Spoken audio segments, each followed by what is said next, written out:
اچھے خاصے میں نے دیکھا کہ وہ رات میں وہ پیاز کا پانی لگا رہے ہیں، سب ادر ہوم ریمیڈیز کر رہے ہوتے ہیں، ان سے کوئی امپیکٹ بھی آتا ہے؟ اور یہ جو اتنی تیزی سے بال پھر ایک دم سے گرنا شروع ہوتے ہیں، ان کی کہانی کیا ہے؟ ہیئر گروتھ میں اضافہ ہوتا ہے، ڈیفینیٹلی ہوتا ہے. اس میں ایسے اینٹی آکسیڈنٹس ہیں جو ہمارے اسکیلپ میں ہمارے بالوں کی روٹس کو فائدہ دیتے ہیں. اگر ہیئر لاس ایک دفعہ شروع ہو گیا اور یہ ڈیفائن ہو گیا کہ اس کے کازز کیا ہیں، تو ہم اسے روک سکتے ہیں یا پھر بس وہ پرماننٹ ہو گیا؟ اس کے باوجود اتنا کیا ہو جاتا ہے کہ آخر پر پھر ہمیں لاسٹ میں ہیئر ٹرانسپلانٹ کی طرف آنا ہی پڑتا ہے؟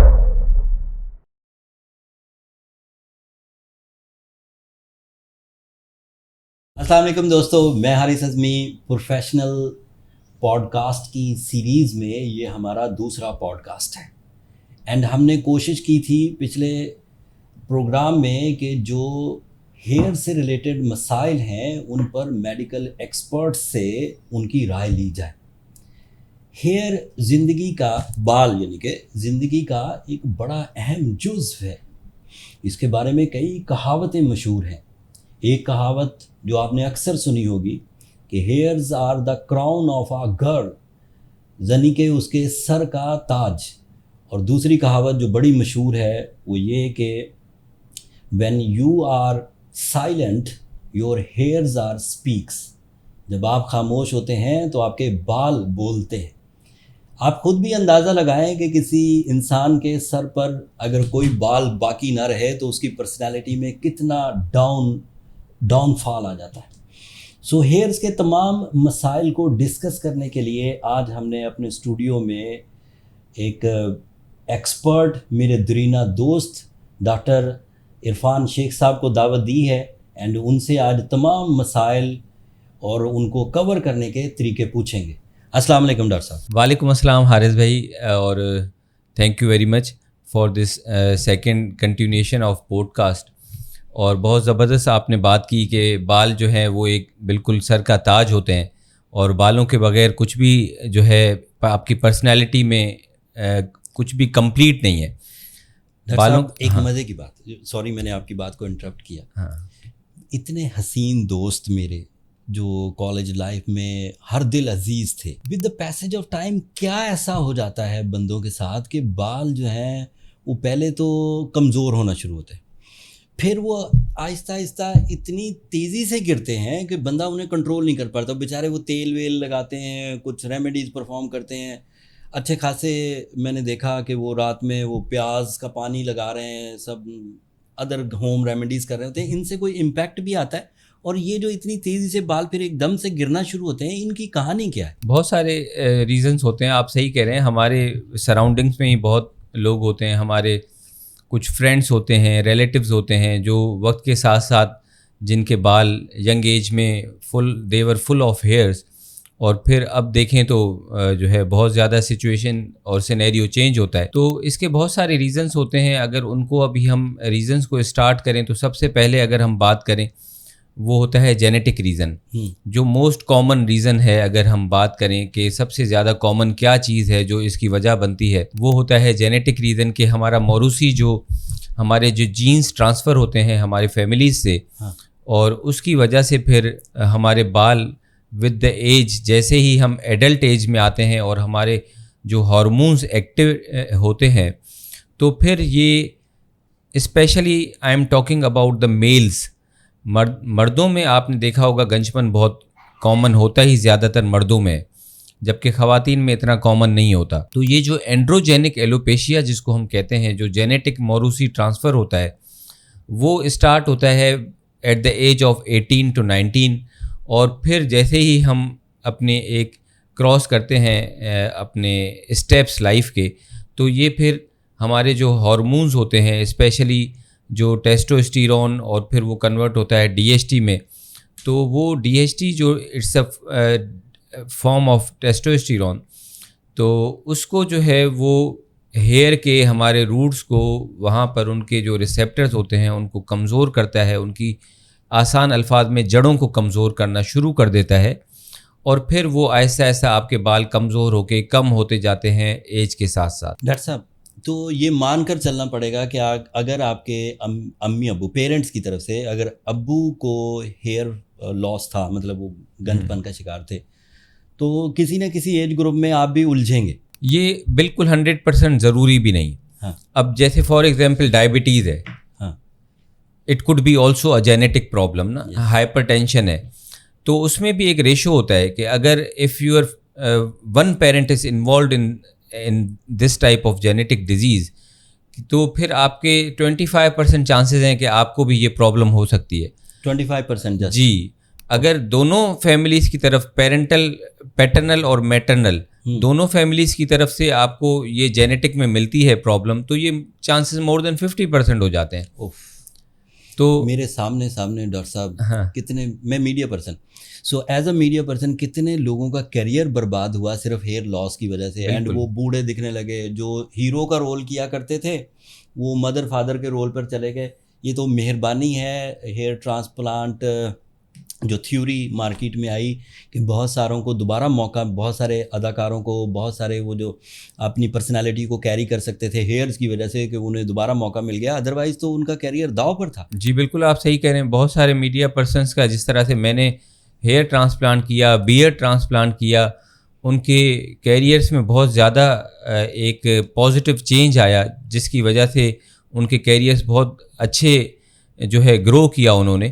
اور اس کمی کی وجہ سے صرف اگر میڈیا پرسنس کو بھی اگر ہم ان کی بات نہ کریں اور باقی لوگوں کی بات کریں, کامن لائف میں جو لوگ, کچھ لوگوں کی جابس ایسی ہوتی ہیں جن کو خود کو ریپریزنٹ کرنا ہوتا ہے, ان کے کانفیڈنس لیول بہت لو ہو جاتے ہیں ڈیو ٹو ہیئر لاس اور ڈیو ٹو بالڈنس, تو ان کا لوگوں کے رشتے ہونے میں پرابلمس ہوتی ہیں. بہت سارے لوگ آتے ہیں کہ ہمارے جو ہے رشتوں میں پرابلم ہے, ہمارے رشتے نہیں ہو پاتے بالوں کی وجہ سے. اوور ایج بھی دکھتا ہے نا ڈاکٹر صاحب, یہ بات تو ماننی پڑے گی. اگر کسی بندے کے سر پہ بال فرنٹ سے ہی کم ہو جائیں, سائڈوں پر ابھی موسٹلی ہوتے ہیں سائڈوں پر, جی, لیکن اگر فرنٹ سے بھی کم ہو جائیں تو سوری, ہاں اٹ از اے فنی سینٹینس, وہ چاچا لک دینے لگ جاتا ہے. ہاں بالکل سر, حارث بھائی آپ صحیح کہہ رہے ہیں کہ ایک ایج ڈفرینس آ جاتا ہے سگنیفیکنٹ. فار ایگزامپل اگر آپ کی ایج 30 ہے تو وہ آپ دکھنے لگتے ہیں 40 کے, تو بہت زیادہ چینج آتا ہے آپ کے بالوں کے اچھا ہونے سے. ہیئر ٹرانسپلانٹ پہ ابھی ہم آئیں گے, بٹ جو کامن کویسچن, ابھی ہم نے جب پچھلا پوڈ کاسٹ کیا تو اس میں وہ جو ہوم ریمیڈیز کے بارے میں کویسچنز آئے, وہی پیاز کا پانی اور وہ زنک کی گولیاں, اور یہ کچھ افیکٹ کرتی ہیں یا ہم اسے just for the sake of time لے رہے ہیں؟ اس میں حارث بھائی ایسا ہے کہ نیچر کی بنائی ہوئی کوئی بھی چیز جو ہے وہ بیکار نہیں ہوتی.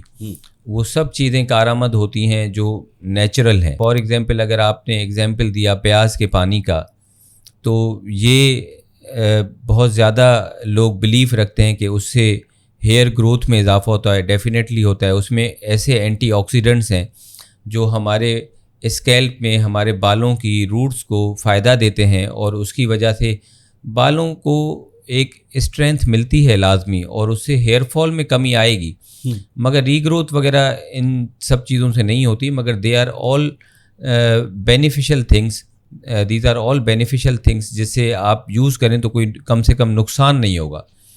کچھ خاص قسم کی میڈیکیشن یا وہ بھی ہوم ریمیڈیز؟ نہیں, I am not talking about the medications. Medications تو بالکل الگ چیز ہو گئی نا. ہم جو ہے ہوم ریمیڈیز کی بات کر رہے ہیں جس میں پیاز کا پانی, آپ کا ہیئر آئل آ گئے, ڈفرینٹ طرح کے ہیئر آئلس لوگ جو ہے روز میری آئل اور کوکونٹ آئل, مسٹرڈ آئل, آپ کا جو ہے ایلمنڈ آئل, ڈفرینٹ آئلس کے بارے میں پوچھتے ہیں. تو یہ these are all beneficial things. ہمارے ایلو ویرا کے بارے میں پوچھتے ہیں لوگ. ایلو ویرا تو بہت استعمال کرتی ہیں بہت زیادہ, ہاں, وہ تو آئل میں استعمال کریں. خیر, مطلب آپ بھی اس بات کو سیکنڈ کرتے ہیں کہ اگر اس طرح کی ریمیڈیز, آئی آلویز انکریج کہ آپ اگر مجھ سے پوچھتے ہیں کہ یہ ہم چیز یوز کر سکتے ہیں تو definitely you can use all these things.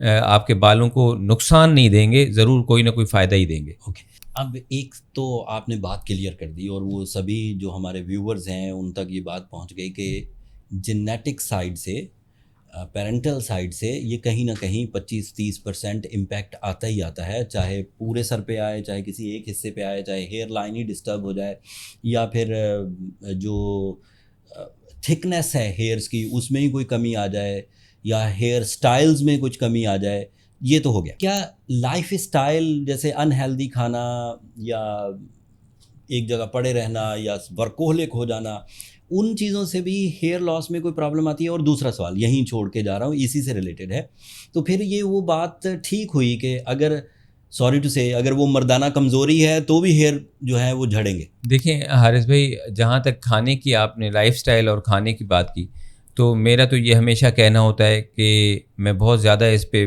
بات کرتا ہوں ویڈیوز میں بھی, کہ اگر آپ کا کھانا اچھا ہے تو بال اچھے ہیں, اگر کھانا اچھا نہیں تو بال اچھے نہیں. ٹھیک ہے. تو اچھے کھانے سے مراد یہ نہیں کہ آپ بہت زیادہ پرتعیش کھانے ہوں. اچھے کھانے سے مراد ہے ہیلدی ڈائٹ, جو گھر میں آپ کے دال بنتی ہے, سبزی بنتی ہے, وہ بھی ایک ہیلدی ڈائٹ ہے. اچھا کھانا اس میں شامل ہوتے ہیں یہ چیزیں, چاہے وہ گوشت ہو, مرغی ہو, جو بھی ہو, مگر وہ گھر کا بنا ہوا ہو, اچھا کھانا ہو, اچھا پیٹ بھر کر کھائیں. کیونکہ آج کل بہت سارے لوگ صرف ڈائٹنگ کی طرف بہت دھیان ہوتا ہے, رجحان ہوتا ہے. تو اس ڈائٹنگ کے چکر میں جب آپ کے بالوں کو وہ پوری نیوٹریشن نہیں ملتی جو کہ ملنی چاہیے, تو پھر آپ کے بال آہستہ آہستہ کمزور ہونا شروع ہو جاتے ہیں, شرنک ہونا اسٹارٹ ہو جاتے ہیں, اور اس کی وجہ سے بہت زیادہ آپ کا ہیئر لاس بڑھ جاتا ہے. تو ہیلدی ڈائٹ کو پریفر کرنا چاہیے, جنک فوڈ کو آپ نے ہمیشہ ریجیکٹ کرنا چاہیے اچھے بالوں کے لیے. ٹھیک ہو گیا ڈاکٹر صاحب, دو چیزیں کلیئر ہو گئیں کہ ہیلدی لائف اسٹائل آپ کو ضرور سپورٹ کرے گا, اینڈ جو آپ کے یہ جو ہوم ریمیڈیز ہیں یہ بھی اس کو بھرپور سپورٹ کریں گی. اب آتے ہیں تھوڑا سا میڈیکل سائنسز کی طرف, تھوڑا جدیدیت کی طرف. یہ سب چیزیں کر لیں, اس کے کرنے کے بعد اب ہمیں یہ کیسے پتہ چلے گا کہ ہم وہ جینیٹک ایشو میں پھنس چکے ہیں؟ کوئی ٹیسٹ ہے اس کا, یا پھر ہم خوراک کی کمی یا غذائی جو اجزاء ہیں اس کی کمی میں پھنسے ہوئے؟ تو ان دونوں میں میڈیکل سائنس ہمیں ابتدائی طور پر کیا سپورٹ دیتی ہے فار دا ڈائگنوسس, اس میں کون سے ٹیسٹ ضروری ہوتے ہیں؟ دیکھیں جینیٹک ٹیسٹنگ تو ہیئر لاس میں اتنی زیادہ اس کی وہ نہیں ہوتی, مگر یہ ہے کہ آپ کا کچھ ایک دو بیماریاں ہو سکتی ہیں ہیئر فال کی, جیسے ایلوپیشیا ایریٹا ہے, بال کھورا جس کو کہتے ہیں, وہ آٹو امیون ڈیزیز ہے.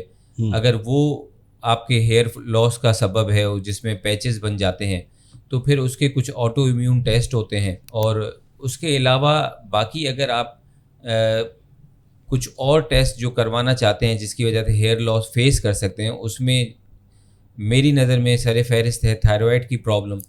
تھائرائڈ کی پرابلمس کی وجہ سے بہت زیادہ ہیئر فال ہوتا ہے, تو اس کو آپ نے سارٹ آؤٹ کرنا چاہیے. اس کے علاوہ خون کی کمی جو کہ پاکستان میں بہت کامن ہے, ہمارے ہیموگلوبن ہمیشہ لو ہوتے ہیں, تو iron deficiency anaemia is very most common cause of hair loss and جو ہے آپ کا ہیئر تھننگ. تو ہمیں اپنا ہیموگلوبن چیک کرنا چاہیے, آئرن لیولز چیک کرنے چاہیے. وائٹامن ڈی کا بھی ایک رول ہے, مگر زیادہ تر رول اس کا ہمارا ہوتا ہے بونس وغیرہ میں. تو وائٹامن ڈی کا رول ہیئر لاس میں ہے مگر کم ہے, وہ بھی ہمیں چیک کرنا چاہیے. اس طرح سے اور جو اسٹریس لیول ٹیسٹ ہوتے ہیں کہ stress is very common cause of hair loss جو کہ لائف سٹائل میں آتا ہے, تو اس کو ہمیں سائیکولوجیکل اگر کسی کو ڈپریشن ہے, اسٹریس ہے, تو وہ دیکھنا چاہیے کہ اس کی وجہ سے بہت زیادہ ہیئر فال ہوتا ہے. آپ نے بہت قیمتی تینوں جو سمٹمز جو میں پوچھنے والا تھا on the basis of my researches, آپ نے وہ پہلے ہی بیان کر دیے. اب یہ بات تو کلیئر ہو گئی کہ چلیں ہم لوگوں نے یہ ٹیسٹ کرا کے فائنڈ آؤٹ کر لیا کہ اب میرے ہیئرز تیزی سے گرنا شروع ہو چکے ہیں, کمپلین پیدا ہونا شروع ہو گئی ہے. کچھ تو ہیئر گر رہے ہوتے ہیں, وہ پتہ نہیں چلتا, تھوڑے تھوڑے گر رہے ہوتے ہیں. کچھ تو وہ گچھوں کی طرح ہاتھ میں ہی آنے لگ جاتے ہیں, وہ تو بہت ہی سیویئر کنڈیشن ہوتی ہے. اس میں تو وہ پھر جو پیشنٹ ہوتا ہے یا جو بھی بندہ, وہ تو پھر بھاگتا ہے ڈاکٹر کے پاس. ادروائز لوگوں کے آہستہ آہستہ کم ہو رہے ہوتے ہیں, انہیں پتہ ہی نہیں چلتا, یا پھر وہ بال بڑے رکھنا شروع کر دیتے ہیں تو وہ کافی سارا حصہ کور کر لیتے ہیں. لیکن اگر ہیئر لاس ایک دفعہ شروع ہو گیا اور یہ ڈیفائن ہو گیا کہ اس کے کازز کیا ہیں, تو ہم اسے روک سکتے ہیں یا پھر بس وہ پرماننٹ ہو گیا؟ جی بالکل روک سکتے ہیں حارث بھائی, پرماننٹ نہیں ہوتا اگر اس کے ہمیں ریزنس مل جائیں. اگر ریزن اینڈروجینک ہے, جینیٹک ہے, تو اس کو بھی ہم سلو ڈاؤن کر سکتے ہیں, مختلف ٹریٹمنٹس ہیں. اگر ریزن آپ کا اینڈروجینک یا جینیٹک سے ہٹ کر ہے. یعنی مثال کے طور پہ آپ کو ٹائیفائڈ ہو گیا, ڈینگی ہو گیا, یا ایسی کوئی سیویئر النیس ہو گئی جس کی وجہ سے آپ کو شدید ایک ہیئر فال ہوا, وہ پھر ٹرانزینٹلی ہمارے بال جو ہے ایک سمجھ لیں سلیپنگ موڈ میں چلے جاتے ہیں, ایک ایسے فیز میں چلے جاتے ہیں جہاں پر وہ ریسٹنگ فیز کہلاتا ہے. تو اس میں پھر دوبارہ سے اس کو بوسٹ کرنے کے لیے ڈفرینٹ ٹریٹمنٹس ہوتے ہیں جو کہ ہم کرتے ہیں, اور وہ جو پرابلم تھی اس کو پہلے سارٹ آؤٹ کرنا ہوتا ہے کہ وہ پرابلم کیا ہے, اور اس کو وہ کمپلیٹلی اگر ہم اس کو ٹریٹ کر لیتے ہیں تو پھر آپ کے بال ڈے بائی ڈے بہتر ہونا شروع ہو جاتے ہیں. فار ایگزامپل تھائرائڈ ہے, ان کنٹرولڈ ہے, آپ نے اس کو ڈائگنوز کیا, آپ نے اس کو ٹریٹ کیا, تھائرائڈ کنٹرول میں آ گیا, پھر آپ نے بالوں کے ساتھ میں ٹریٹمنٹ کی, آپ کے بال اچھے ہو جائیں گے. آپ کا ان کنٹرول ڈائبٹیز ہے, بالوں کو روٹس کو ڈیمیج کرے گا, آپ اس کو کنٹرول کریں, ڈائبٹیز کو سب سے پہلے جو کاز ہے اس کو ٹریٹ کریں, پھر بالوں کو ٹریٹ کریں, بال اچھے ہو جائیں گے. زبردست آپ نے بات کر دی, لیکن میں آپ کا جواب سنتے سنتے اندر سے ایک طرح سے ایک میرا فنی موڈ ہو رہا تھا. یار ہارٹ اٹیک سب سے زیادہ مردوں کو, ڈائبٹیز سب سے زیادہ مردوں کو, ہیئر فال سب سے زیادہ مردوں کو, اور ٹرانسپلانٹ بھی سب سے زیادہ مردوں کی. یہ خواتین کس کھاتے میں آتی؟ نہیں, خواتین کو آپ اس طرح سے وہ نہ کریں. خواتین کے بہت سارے جو ہے اور مسئلے مسائل ہوتے ہیں جن کو وہ فیس کر رہی ہوتی ہیں, تو آئی آلویز اپریشیٹ دیم کہ ان کے اور بہت سارے لائف میں رولز ہیں, ایون پروفیشنل اینڈ ڈومیسٹک, تو ان کو بھی بہت سارے ہماری طرح پرابلمس ہوتی ہیں جو وہ فیس کرتی ہیں. تو مگر یہ سارے پرابلمس, سوری ڈاکٹر صاحب آپ کی بات, hair fall ratio male and female میں ہے کتنا؟ کمپلیننگ زیادہ تر فیمیل ہوتی ہیں, میرے بال بہت گر رہے ہیں. ظاہری بات ہے انہوں نے اپنے ہیئرس کو بہت ہی مینیج کیا ہوا ہوتا ہے, ان کی بیوٹی, ان کی پرسنالٹی, ایون ان کی لو لائف میں بھی ہیئرس کا بڑا عمل دخل ہے. یو نو ویری ویل, کھل کے بولنے کی بات ہے. اگر جتنی کیئر وہ کرتی ہیں, جتنا وہ سنبھالتی ہیں, اور ظاہری بات ہے ان کے پاس جو اسٹرینتھ ہوتی ہے, بال بھی ان کے لمبے یا وہ بھی زیادہ ہوتے ہیں, اور وہ ان کی کیئر کرتے ہیں. اگر اتنی کیئر میلز کریں تو کیا وہ اس طرح کے ریزلٹس حاصل کر سکتے ہیں کہ نہیں؟ دیکھیں حارث بھائی, کیئر ہی تو وہ نہیں کرتی بالوں کی. ہاں جی بالکل ایسا ہی ہے. ان کا جو ہیئر فال ہوتا ہے وہ ان کی کیئر نہ کرنے کی وجہ سے ہوتا ہے. کیئر نہ کرنے سے مراد وہ اسٹریٹنر یوز کریں گی, وہ ہیئر ڈرائر یوز کریں گی, وہ ریبانڈنگ جا کے کروائیں گی, وہ کٹ ڈاؤن کروائیں گی, ایکسٹینسو کروائیں گی, کیریٹن ٹریٹمنٹ کروائیں گی. دس از آل ڈیمیجنگ فیکٹرز جو کہ وہ اپنے بالوں کے اوپر سارے عمر اپلائی کر رہی ہوتی ہیں. تو بالوں کو بھی جو ہے ایک برداشت ہوتی ہے, ان کی ایک ٹالرنس ہوتی ہے کہ وہ اتنا چل جاتے ہیں پھر بھی اس کے باوجود, کہ جب آپ ان پہ اتنے زیادہ کیمیکلز لگائیں اور اتنی زیادہ ان پہ آئرننگ کریں اور اتنا زیادہ لیول کا ان کو ہیٹ دیں, تو یہ تو یعنی وہ ہم مردوں میں تو یہ اس طرح سے کرتے ہی نہیں ہے. کیئر تو ہم مرد کرتے ہیں بالوں کی, کہ ہم بالوں, ہمارے بال بھی تھوڑے ہوتے ہیں, ہمیں کیئر تھوڑی سی کرنے سے بہرحال ریزلٹس اچھے مل جاتے ہیں. جی بالکل. لیکن میں نے کبھی گنجی خاتون دیکھی نہیں, مجھے اس لیے کیوریوسٹی ہو رہی تھی. نہیں, ہم نے بہت دیکھی ہیں جو اس طرح کے. میرا یہ میسیج بھی ہوگا آپ کے تھرو کہ اس طرح کے ٹریٹمنٹس کرنے سے اوائڈ کریں, کیونکہ میں نے دیکھا ہے اتنے سالوں میں بہت سارے خواتین کے بال بالکل ختم ہو جاتے ہیں, تو جس کی وجہ سے ان کو بہت زیادہ ڈیفیکلٹی ہوتی ہے اپنی لائف میں, ان کا کانفیڈنس لیول بالکل شیک ہو جاتا ہے. اور پھر ایک بات بہت ضروری ہے کہ اگر ایک ہیئر فال ایڈوانس لیول تک پہنچ جائے تو پھر اس کو کبھی کبھی ریورس کرنا, کنٹرول کرنا مشکل ہو جاتا ہے کسی کے لیے بھی. ڈاکٹر صاحب, اب ہم نے یہ سب سٹیپس ڈسکس کر لیے کہ ہم نے اپنے لائف اسٹائل کو بھی بہتر کر لیا, اپنے میڈیکل چیک اپس بھی کروا لیے, آئلنگ بھی کر لی, پیاز کا پانی بھی لگا لیا.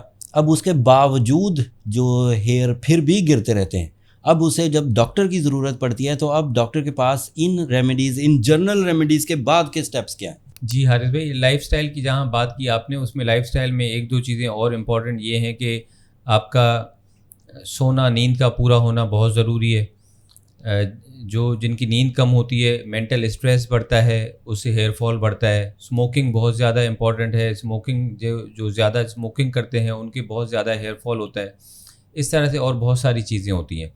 تو اب جب ہیئر فال بڑھ گیا اور آپ کو ہمارے پاس آنا ہوتا ہے تو پھر ہم آپ کو اسٹارٹ کرتے ہیں اسٹیپ وائز ٹریٹمنٹس پہ. اس میں جو سب سے پہلے امپورٹنٹ چیز ہے وہ ہے میڈیسنس. میڈیسنس میں کچھ دوائیاں ایسی ہوتی ہیں کھانے کی جو ہم آپ کو پرسکرائب کرتے ہیں, جس میں ہیئر وائٹامنس بھی ہوتے ہیں, کچھ اور میڈیسنس بھی ہوتی ہیں. اس کے ساتھ ساتھ کچھ ایسے سیرم اور اسپرے اور آئلس ہوتے ہیں جو آپ کے, یہ سب چیزیں آپ کے بالوں کو دیکھ کر, ان کے ٹیکسچر کو دیکھ کر, آپ کے ہیئر فال کے اسٹیٹس کو, گریڈنگ کو دیکھ کر پھر آپ کو پرسکرائب کی جاتی ہیں. میڈیکیٹڈ شیمپوز ہوتے ہیں, یہ بھی آپ کے بالوں کے ٹیکسچر کو دیکھ کر دیے جاتے ہیں. تو یہ وہ میڈیسنس ہوتی ہیں جو ہم آپ کو آپ کے بالوں کے ایگزامینیشن کے بعد, چیک اپ کے بعد ہی ہم آپ کو پرسکرائب کرتے ہیں. یہ بات بھی, اب یہ اسٹیپ بھی کلیئر ہو گیا کہ ہم نے بالوں کو ایگزامن کیا, ڈاکٹر حضرات نے اپنی ایکسپرٹیز سے, آپ کی جو ایکسپرٹیز ہیں, آپ کی جو ایکسپیرینسز ہیں, اس کے بعد کچھ میڈیسنس چلیں اور اس سے کچھ دنوں کے لیے ہیئر فال رک گیا, کچھ بہتری بھی آ گئی. اب اس کے بعد اس بات کے پھر چانس پیدا ہو جائیں گے کہ دوبارہ پھر وہ ہیئر فال شروع ہوگا, اور اگر دوبارہ پھر ہیئر فال شروع ہوتا ہے تو ہمیں دوبارہ اس کا کوئی نیکسٹ لیول آف ٹریٹمنٹ ہے یا پھر ہمیں وہی میڈیسنز ریپیٹ کرنی ہوں گی؟ جی حارث بھائی, بہت امپورٹنٹ بات ہے یہ کہ کچھ لوگوں کا ہیئر فال سیویئر قسم کا ہوتا ہے کہ میڈیسن سے وہ کنٹرول نہیں ہو پاتا, تو پھر ہم ان کو جو دوسرے ٹریٹمنٹ ہیں جس میں انجیکٹیبلس ہوتے ہیں, فار ایگزامپل PRP ٹریٹمنٹ ہے. ڈاکٹر صاحب یہ PRP بڑا مشہور ہے. جتنے بھی ڈاکٹروں سے میری بات ہوئی, ڈاکٹر حضرات سے, آپ سے بھی, دوست میرے زیادہ ڈاکٹرز, تو PRP ہے کیا چیز؟ ایک PRP کو ہم کیا کہہ سکتے ہیں؟ یہ میڈیسنز میں آتا ہے یا یہ کوئی اور میڈیسن سے ہٹ کے کوئی چیز ہے؟ حارث بھائی, آج کل کے ایڈوانس دور میں اب جو ریجنریٹو میڈیسن کا دور ہے, اس میں PRP کا بہت امپورٹنٹ رول ہے کہ PRP بیسیکلی کہتے ہیں پلیٹیلیٹ رچ پلازما ٹریٹمنٹ کو, جس میں ہم آپ کے بلڈ سے جو پلازما ایکسٹریکٹ کرتے ہیں, یہ وہ plasma it's a component of your blood, blood کا ایک پارٹ ہے جس میں خاص طور پہ پلیٹیلیٹ رچ پلازما کمپوننٹ ہوتا ہے. وہ پارٹ ہوتا ہے پلازما بلڈ کا جس میں پلیٹیلیٹ بہت زیادہ مقدار میں ہوتے ہیں, ایون ملینس میں ہوتے ہیں.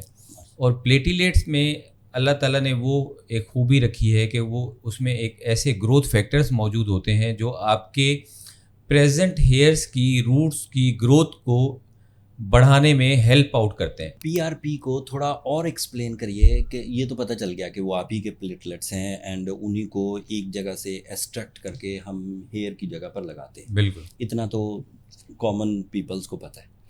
لیکن اس کے لگانے کے جو اب جدید طریقے آ چکے, پہلے تو وہ انجیکٹ کرتے تھے, تھوڑا پین فل ہوتا تھا, اب اس کا کوئی نیکسٹ اسٹیپ آ چکا ہے یا اسی طرح پین میں ہی ہمیں کرنا پڑتا ہے؟ دونوں میتھڈس ہیں حارث بھائی. کنونشنل میتھڈ بھی ہے جس میں انجیکشنز کے تھرو ہم, جو کہ انجیکشنز بہت زیادہ فائن اسکن نیڈلز ہوتی ہیں, بہت مائکرو نیڈلز ہوتی ہیں, جس کی ہیلپ سے ہم جو ہے وہ لگاتے ہیں آپ کے اسکیلپ میں, آپ کے بالوں کی روٹس میں. مگر اس کے بعد اب اور گیجٹس بھی آ گئے ہیں جو ایسے ہیں جن سے اور بھی جو ہے ایک کمفرٹیبل ہو چکا ہے یہ پروسیجر. کچھ ایسی مشینس آتی ہیں, گنس آتی ہیں, جس کی ہیلپ سے ہم جب PRP کرتے ہیں تو وہ تکلیف بھی نہیں ہوتی. PRP کے بعد بھی کوئی اسٹیپ ہے یا پھر لاسٹ اسٹیپ یہی ہے کہ اب کچھ بھی کر لیا, PRP بھی کر لی, میڈیکیشن بھی کر لی, لائف اسٹائل بھی اچھا کر لیا, کیئر بھی کر لی, اور اس کے بعد بھی ہم اپنے بالوں کو نہ بچا سکیں؟ PRP کے علاوہ بھی بہت سارے آپشنس ہیں حارث بھائی, جس میں PRGF ہوتا ہے, پلیٹیلیٹ رچ گروتھ فیکٹرز. یہ ایک PRP کی طرح ہی نیچرل ٹریٹمنٹ ہے جس میں ہم آپ ہی کے بلڈ سے, میتھڈس تھوڑی ٹیکنیکس میں ڈفرینس ہوتا ہے, پھر ایک اور کمپوننٹ بنتا ہے جس کو ہم PRGF کہتے ہیں, تو وہ بھی اسی طرح سے ہی ورک کرتا ہے, تھوڑا زیادہ افیکٹو ہوتا ہے. اس کے بعد پھر میزو تھراپی ہوتا ہے جو PRP اور PRGF سے اس طرح سے ڈفرینٹ ہوتا ہے کہ پہلے کے دو ٹریٹمنٹ جو ہیں وہ نیچرل ٹریٹمنٹ ہیں جو ہمارے بلڈ سے ایکسٹریکٹ ہوتے ہیں, ٹھیک ہے, جبکہ میزو تھراپی کچھ ایسے ہیئر سیرمس آتے ہیں جو ہم انجیکٹ کرتے ہیں اسکیلپ میں, اگین روٹس میں, جو آپ کے سنتھیٹک ہوتے ہیں, جو بنتے ہیں, اور وہ پھر آپ کے بالوں کو اگین اسٹرینتھ دیتے ہیں, مضبوط کرتے ہیں, ان کی گروتھ کو اچھا کرتے ہیں. اور اس سے بھی اگر ایڈوانس بات کریں، جو اس وقت سب سے ایڈوانس تھیراپی ہے انجیکٹیبلس میں، وہ ہے ایگزوزومس کی. اوکے، اور یہ کیا چیز ہے؟ Exosomes are synthetic stem cell derivatives.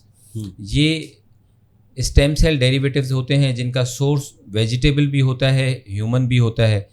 یہ وہ اسٹیم سیلس ہوتے ہیں جو کہ بلینس میں ہوتے ہیں، جبکہ پی آر پی میں نے آپ سے کہا کہ ملینس میں ہوتے ہیں سیلس. تو اسٹیم سیلس پھر بلینس میں ہوتے ہیں. اور پھر again their role is to give strength to increase the growth of your existing hairs, to make your hairs stronger. ان کی گروتھ اچھی ہوتی ہے، ان کی تھننگ کو امپروو کرتا ہے. یہ ایگزوزوم جو اس وقت ایگزسٹنگ ورلڈ میں بالوں کے اور اسکن کے ٹریٹمنٹ میں سب سے موسٹ ایڈوانس ٹریٹمنٹ ہے. زبردست. اب آپ کی یہ والی بات سن کے نا دل کو کافی تسلی ہوئی، حوصلہ ہوا کہ اگر اب بال گریں گے تو کئی طرح کے سٹیپس ہیں. لیکن اس کے باوجود اتنا کیا ہو جاتا ہے کہ آخر پر پھر ہمیں لاسٹ میں ہیئر ٹرانسپلانٹ کی طرف آنا ہی پڑتا ہے؟ مطلب یہ پھر وہ لوگ ہوئے جنہوں نے نہ تو اپنے آپ پر کام کیا، جی بالکل، نہ لائف اسٹائل پر کام کیا، اور نہ ہی انہوں نے پھر ڈاکٹر سے صحیح طرح سے رجوع کیا، اور جب پھر لاسٹ سٹیج آ گئی، ہر چیز انہوں نے کھو دی، سر بالکل کلین ہو گیا، تو اب آخر پر انہیں ہیئر ٹرانسپلانٹ کی ضرورت پڑے گی. ہیئر ٹرانسپلانٹ پہ آنے سے پہلے میرے ذہن میں ایک سوال ابھر رہا تھا، اور وہ بڑا کامن آج کل میرے دیکھنے میں آیا ہے ارد گرد کے لوگوں میں. کچھ بیوٹیشنز جو ڈاکٹرز نہیں ہوتی یا وہ پیچ لگا دیتی ہیں، وہ اسے کیا کہتے ہیں، سنتھیٹک ایک بالوں کا ایک it's a new name of wig. ہاں وگ کا ایک، اور وہ چپکا دیتی. اب چپکی ہوئی چیز ایک تو اریٹیٹ کرے گی، دوسرا وہ ظاہری بات ہے اس ایریا کو تو سارا وہ بالکل چھپا دے گی ایک طرح سے، نہ ادھر آکسیجن جائے گا نہ ادھر ادروائز کو جو جتنی بھی نیچرل چیزیں، تو وہ نقصان دہ نہیں؟ جی بالکل نقصان دہ ہیں حارث بھائی. جب ایک آپ نیچرل اسپیس میں ایک اس کو آپ نے اگر وگ دیکھی ہو، یا جس کو اب کہتے ہیں ہیئر پیس یا ہیئر سسٹم، تو وہ ایک جالی نما چیز ہوتی ہے پلاسٹک کی، جس میں بال ہوتے ہیں، اور وہ آپ کے اسکیلپ پہ وہ بالکل ایک گلو سے چپکا دیتے ہیں، اور وہ وہاں آپ کی جو اسکن اور جو ایگزسٹنگ کچھ بال ہوتے ہیں ان کو بھی وہ ڈیمیج کر دیتی ہے، اور اس کو آپ جو ہے ٹالریٹ نہیں کر سکتے. بڑا تکلیف دہ ہوتا ہے، آپ کے اسکن کو بالکل ڈیمیج کر دیتا ہے. وہاں پر آپ کو اسکن انفیکشنس ہو جاتے ہیں، پمپلس ہو جاتے ہیں، اور بہت تکلیف دہ ہوتا ہے. جو یہ یوز کرتے ہیں یہ وہی بتا سکتے ہیں آپ کو کہ وہ کتنی ایک تکلیف دہ چیز ہے. میں بات سمجھ نہیں پایا ڈاکٹر صاحب، بھی تکلیف دہ بھی ہے اور پرماننٹ بھی نہیں ہے، اور ہزار طرح کے اس سے پہلے ٹریٹمنٹ موجود ہیں جو ابھی آپ نے بیان کیے. میری نالج میں آپ نے اتنا اضافہ کیا، لائف اسٹائل سے متعلق چیزیں بتا دیں، سبھی اس پوڈ کاسٹ میں اتنی انفارمیشن دی. وہ اس طرف کیوں نہیں آتے؟ وہ پھر ان بیوٹیشین ٹائپ کے لوگوں کے ہتھے چڑھ جاتے ہیں جو کہ انہیں بس انسٹنٹ کچھ ان کی پرسنالٹی میں گروتھ کے لیے ایک آدھ گھنٹے کا وہ کوئی ایک ریلیف دے دیتے ہیں، وہ اس چکر میں پڑ جاتے ہیں، یا پھر انہیں ہیئر ٹرانسپلانٹ کا یا ہیئر ٹریٹمنٹس کا اندازہ ہی نہیں ہوتا. جی بالکل صحیح کہہ رہے ہیں، کیونکہ وہ جو ہیئر سسٹم یا ہیئر پیس اور وگ جو ہوتی ہیں، یہ بھی کوئی ایسا نہیں ہوتا کہ بہت اکنامیکل ہوتی ہیں، بہت زیادہ اور کنٹینیوس ایک خرچہ ہوتا ہے اس کو مینٹیننس کا بھی.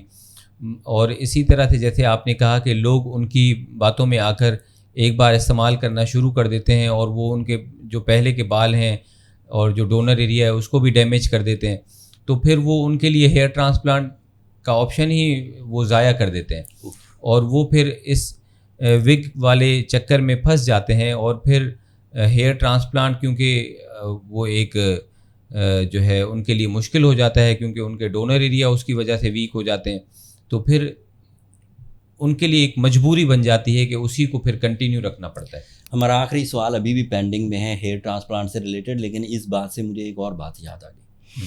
جب خواتین پارلر جاتی ہیں، ظاہری بات ہے اپنی بیوٹیفیکیشنس کے لیے، اپنی کیئر کے لیے، تو وہ جو بیوٹی ہیلپرز ہوتی ہیں سیلون میں، وہی انہیں مشورہ دیتی ہیں کہ کیراٹن کرا لینے سے آپ کے ہیئر جو ہے وہ بڑھے. اور ڈاکٹر اتنا کچھ نہیں کرتے اور ہم بہت کچھ کرتی ہیں. یہ سارے سسٹم بھی تو انہی کے نکالے ہوئے نا, ہیئر آئرن بھی انہی کا نکالا ہوا ہے. وہ ایک جو کافی دنوں کے لیے وہ ہیئرس کو اسٹریٹ کر دیتے ہیں, اسے پتہ نہیں وہ اپنی زبان ریباؤنڈنگ ٹائپ. اچھا, اب یہ سارے مشورے وہ گھریلو خاتون کو نہیں پتہ تھے جی. وہ تو سیلون گئیں for some haircut, for some hairstyle, but آگے پھر وہ مشورے دیتے. تو آپ کسی حد تک یہ کہہ سکتے ہیں کہ ان طرح ہیئر کی خرابیوں میں, اس طرح کی ہیئر کی خرابیوں میں ان کا ایک بڑا رول ہے. بہت بڑا رول ہے حارث بھائی, even not in females but also in males, کہ ہم بھی جب جاتے ہیں آپ نے دیکھا ہوگا کہ ہمیں دے آفر کہ یہ ٹریٹمنٹ کروا لیں, اسٹریٹ کروا لیں بال, ویلا کریم لگوا لیں, یا مختلف چیزیں وہ ہمیں سجیسٹ کرتے ہیں جو کہ بہت ہارمفل ہوتی ہیں بالوں کو. کروانے سے پہلے لوگ سوچتے نہیں ہیں, جب کروا لیتے ہیں اس کے بعد اتنا شدید ہیئر فال ہوتا ہے اور ان کے بال جو ہے بالکل ڈیمیج ہو جاتے ہیں. تو پھر وہ بعد میں ریگریٹ کرتے ہیں کہ ہم نے کیوں کروایا, اب ہمارا کوئی سولوشن اس کا بتا دیں, اب ہم کیا کریں. تو میں تو ان کو یہی ایڈوائز کروں گا کہ بجائے اس کے بعد میں بہت زیادہ یہ آؤٹ آف کنٹرول ہو چیز, اس سے بہتر ہے کہ آپ ایسی ریمیڈیز سے ہی اوائڈ کریں جو آپ کے بالوں کو پرماننٹلی ڈیمیج کر دیں. ڈاکٹر صاحب اینڈ دوستو, میری یہ خوش بختی تھی کہ میرے دوست جو ہیں وہ ہیئر میڈیکل فیلڈ سے ریلیٹڈ تھے, نہیں تو آفرز یہ مجھے بھی ہوئی تھیں اور میں قریب تھا کہ یہ کروا دوں. اینڈ آپ کو یاد ہوگا میرے ایک بہت درینہ دوست تھے فہیم عباس صاحب, اینڈ ہم لوگ اکٹھے شو کیا کرتے تھے. تو شو کے دوران جو ہمارا میک اپ آرٹسٹ تھا وہی ہمیں یہ مشورے دیتا تھا. اینڈ اس وقت قدرتی طور پر کچھ شوز میں پھر آپ سے ملاقات ہوئی تو ہمیں اندازہ ہو گیا, نہیں تو میں نے بھی انہی بیوقوف لوگوں میں سے ہونا تھا جو وہ وقتی طور پر ہیئر کو شائن دینے کے لیے اینڈ ایکسٹرا ہیئر سٹائلنگ کے لیے جو اقدامات کرتے ہیں, اینڈ بعد میں مجھے آپ کی ضرورت پڑنی تھی, لیکن وہ اللہ کا شکر ہوا. میں جب مارننگ شوز میں آیا اور وہاں پر جو میک اپ روم میں پریپیئر کرتے تھے ہمیں, تو میں ان کو اسٹرکٹلی منع کرتا تھا کہ بھائی مجھے یہ سب چیزیں آپ نہ لگائیں, میں خود ہی اپنے بال بنا لوں گا. اور ایون جب ہم باربرس کے پاس جاتے ہیں بال بنانے کے لیے, تو وہ بال بنانے کے بعد نا آپ کو ایک مالش اینڈ میں بالوں کی اچھی خاصی کرتے ہیں, تو وہ بھی نہیں کروانی چاہیے, کیونکہ اتنی زور سے جب آپ مالش کرتے ہیں یا باہر بیٹھ کے لوگ مالش کرواتے ہیں بالوں کی سر کی, تو وہ آپ کے بالوں کو بہت زیادہ ایک جو ہے ٹریکشن آتی ہے اور اس سے آپ کے بال بہت ٹوٹتے ہیں. تو جب بھی بالوں کو ٹریٹ کریں بہت جینٹلی ٹریٹ کیا کریں, بالوں کا مساج کریں, آئل مساج کریں, بہت جینٹلی کرنا چاہیے. یہ بھی بالوں کی ایک کیئر میں شامل ہے. تو بالوں کو بہت زیادہ آپ نے احتیاط سے اپنے یوز کرنا چاہیے. اب وہ مالشی پرانی اردو میں, اب وہ اپنے آپ کو مالش کرنے والا نہیں کہلاتے, وہ کہتے ہیں میں مساج کرنے والا ہوں. جی ہاں, تو وہ بھی یہ لفظ استعمال کرتے ہیں. آن اے لائٹر نوٹ ہم اپنے مین ٹاپک کی طرف آتے ہیں. یہ سارے ایکسپیرینسز ہم کر چکے, اینڈ آپ کے کہنے پر کچھ ہم نے بھی اپنے لائف اسٹائل میں چینجز کی. بال ہمارے بھی تیزی سے جا رہے تھے, and I know very well کہ یہ جینیٹک تھا, والد صاحب کی طرف سے یہ تھا اس ایج گروپ میں جس ایج گروپ میں میں ہوں. تو کچھ تو فرق پڑ گیا جو آپ کی ٹریٹمنٹس تھیں, کچھ وہ ہوم ریمیڈیز جس کا میں نے اب آپ سے باتوں باتوں میں ذکر کروا لیا, اینڈ اب مجھے پتہ لگ گیا کہ بہرحال وہ افیکٹو ہیں. اب اگر جیسے پھر بھی یہ ہیئر لائنز خراب ہو رہی ہیں, اب لاسٹ پر اب سارے زور لگا لیے, اب آپ کی طرف آیا جائے تو اب لاسٹ سولوشن کیا ہے؟ لاسٹ سولوشن تو پھر جب لوگ بہت دیر کر دیتے ہیں اور کچھ مصروفیات اپنی زندگی کی مصروفیات سے ٹائم نہیں نکال پاتے. ایک ڈر بھی ہوتا ہے. ہاں جی, مصروفیات بھی اور ڈر بھی. ڈر میرے لیے تو ڈر ایک فیکٹر تھا کہ کیونکہ جب یہ مجھے نیڈل فوبیا ہے, دوستوں کو سن کے بڑی حیرانگی ہوگی کہ مجھے بھی سوئی دیکھ کے بڑا ایک خوف سا محسوس ہوتا. خیر, اب لاسٹ سولوشن کا آپ اپنے الفاظ میں ذکر کریں, اور پھر ہمارا ڈر ختم کرنے کے لیے بھی آپ اس میں اپنے الفاظ کو صحیح چناؤ کریں تاکہ جو ڈرے ہوئے لوگ ہیں وہ اس سے استفادہ حاصل کر سکیں کہ اس میں کوئی خاص ڈرنے کی بات نہیں. تو میں جو کہہ رہا تھا آپ سے نا حارث بھائی کہ لوگ مصروفیات اور ان سب چیزوں کی وجہ سے ڈیلے کر دیتے ہیں اپنے ٹریٹمنٹس, بالوں کو بچانے میں دیر کر دیتے ہیں. تو پھر ان کو ہیئر ٹرانسپلانٹ ہی کروانا پڑتا ہے. اور ہیئر ٹرانسپلانٹ آج کل کے دور میں کوئی اس میں ڈرنے کی بات نہیں, کیونکہ بہت ساری چیزیں بہت اچھی ہو گئی ہیں, بہت ایڈوانس ہو گئی ہیں. ان کی وجہ سے جو نیڈل فوبیا, ڈر والا فیکٹر ہے وہ اب نہیں رہا. تو میرا یہی میسیج ہوگا کہ جن کو بھی ہیئر ٹرانسپلانٹ کی ضرورت ہے وہ اب بغیر کسی خوف اور ڈر کے ہیئر ٹرانسپلانٹ کروا سکتے ہیں. بس اس چیز کا ضرور خیال رکھنا ہے کہ آپ نے وہ ہیئر ٹرانسپلانٹ کہاں سے کروانا ہے, کس سے کروانا ہے, کوالیفائڈ ہے یا نہیں ہے, پراپر سیٹ اپ اوٹیز کا ہے یا نہیں ہے, وہاں پہ اسٹرلائزیشن ہے یا نہیں ہے. ان سب چیزوں کا بہت ہونا ضروری ہے, کیونکہ یہ ہیئر ٹرانسپلانٹ آپ کو ایک خوبصورتی کی طرف بھی لے کے جا سکتا ہے اور آپ کے لیے پرابلمس بھی ہو سکتی ہیں اگر آپ سلیکشن آف ڈاکٹر آپ کا صحیح نہیں. یہ تو ہیئر ٹرانسپلانٹ میں بھی اور دیگر زندگی کے شعبوں جی میں بھی بالکل. کہ آپ اپنے آپ کو اگر کسی معالج کے حوالے کر رہے ہیں تو آپ کی جان قیمتی ہے, آپ کے اعضاء قیمتی ہیں, آپ کا ٹائم قیمتی ہے, ایون جو کاسٹ ہے وہ ایک فیکٹر رکھتی ہے. تو یہ تو بہرحال ہر ہی معاملے میں یہ عطائی لوگوں کے پاس, یا وہ جو کاسٹ کٹنگ کے لیے پھر وہ آپ کی صحت سے کھیلتے ہیں اینڈ وہ جیسے تیسے بس بال کیا سادہ پنجابی میں کہتے ہیں جڑ دیتے ہیں, بس کچھ پرابلم کر دیتے ہیں. تو خیر یہ مشورہ تو میرا بھی رہے گا, آپ نے بھی اپنے الفاظ میں بتا دیا. سو ہیئر ٹرانسپلانٹ پہ آج ہم نے کافی بات کی, لائف سٹائل چینجز پہ بات کی. امید ہے اس پوڈ کاسٹ سے جو لوگ اپنے اس والے ایریا کی پرابلمز میں ہیں, اپنے سر اپنے بالوں کے, انہیں کافی استفادہ حاصل ہوا ہوگا. لیکن یہ ٹاپک اتنا وسیع ہے کہ اس کو ہم یہ نہیں کہہ سکتے کہ یہ ہمارا کوئی آخری پوڈ کاسٹ تھا. اب جو جتنے سوالات بیچ میں آئیں گے, پچھلے پوڈ کاسٹ پر اتنے سوالات کی لسٹ تھی کہ میں ایک بھی سوال آپ سے آج اس ٹاپک پر نہیں پوچھ سکا. اب وہ لسٹ کریٹ ہو رہی ہے اور ہم آپ سے آج یہ پرومس چاہتے ہیں کہ جیسے ہی ہم وہ سوالات پورے کر لیں, یہ ویڈیو کچھ دنوں میں پبلک ہو جائے گی, اینڈ جو بھی پیشنٹ یا اس طرح کے امراض میں مبتلا ہیں اور وہ یہ چاہتے ہیں ٹرانسپلانٹ کرانا, ان کے جو سوالات ہوں گے وہ ہم آپ کے سامنے رکھیں گے. نیکسٹ سیشن ہمارا صرف سوالات پر ہوگا تاکہ جو لوگوں کی ابھی بھی کچھ ان کے اندر کیوریوسٹی ہے اس کو فلفل کیا جائے. آج کے لیے ہم اس پوڈ کاسٹ کو یہیں ختم کرتے ہیں. ڈاکٹر صاحب آپ کے آنے کا بہت شکریہ, اللہ تعالیٰ آپ کو بہت جزائے خیر دے اور کامیاب رکھے. دوستو, ڈاکٹر صاحب کی ایکسپرٹیز میری بھی آزمودہ ہے. میں کوشش کروں گا کہ ڈاکٹر صاحب کے کانٹیکٹس نمبر, ڈاکٹر صاحب سے ملنے کے جو ٹائمنگ ہے وہ نیچے ڈسکرپشن میں ذکر کر دوں تاکہ آپ ڈائریکٹ انہی کے نمبروں پر کال کر سکیں.